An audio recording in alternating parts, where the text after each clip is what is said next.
So Bernie Sanders held a town hall last weekend, which is something Hillary Clinton hasn't done, but it was full of West Virginians, and a majority of them had voted Trump. So we're going to look at this clip right here from West Virginian. You worked in the mines yourself, huh? Yes, I'm a retired UNWA miner, and I never dreamed that I'd get to thank you personally myself for the bill that you have co-sponsored and how the Senate Bill 175, the Miners Protection Act, which I'm one of those miners that will lose.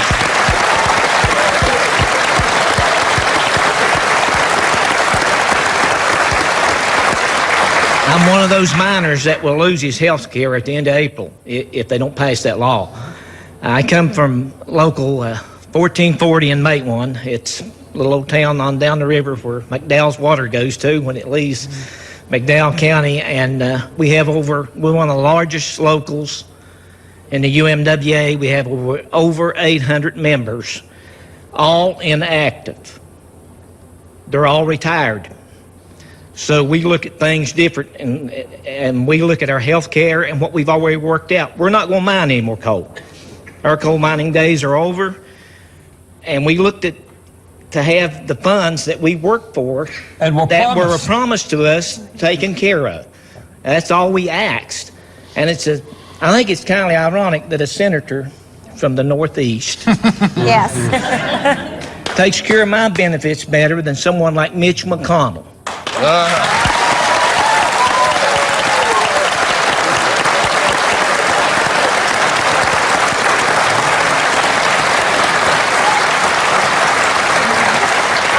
Okay, so what you guys just saw there was a man who was legitimately right away inherently affected by Bernie Sanders' bill.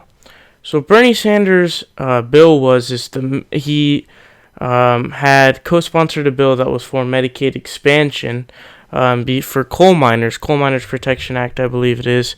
So the idea is to help people who are coal miners, I guess, who don't qualify for Medicaid, and making sure they get health care by expanding Medicaid. Because if you don't know, the Medicaid requirements to reach Medicaid at the normal rate is like ridiculous.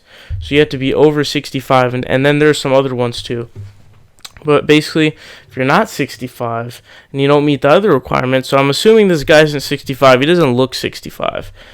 He looks probably like 50 or 55 or something like that. So he probably wouldn't have health care because he can't pay for it, obviously. But, I mean, how can you not be like, wow, like, Bernie Sanders is really having an effect with his legislation?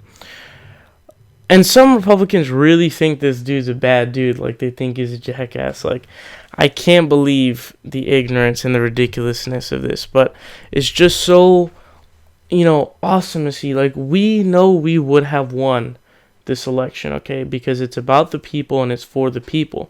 And the people would have voted for Bernie Sanders. He was up by an average of, like, I think it was 10 or 12 points in every general election poll. Those guys were all Trump supporters in that room.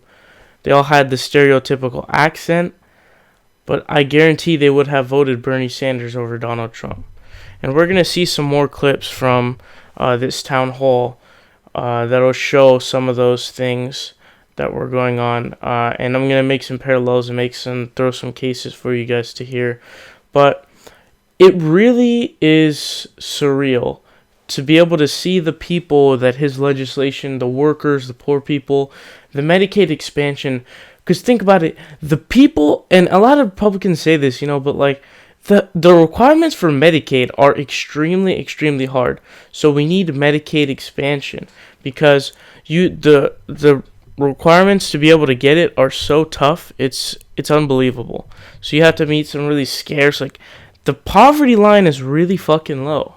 So it's hard to meet that. And then you have to have the age if you're not working and all that. It's crazy. So the Medicare expansion directly affects these people to be able to, so that they can get healthcare, that they don't die.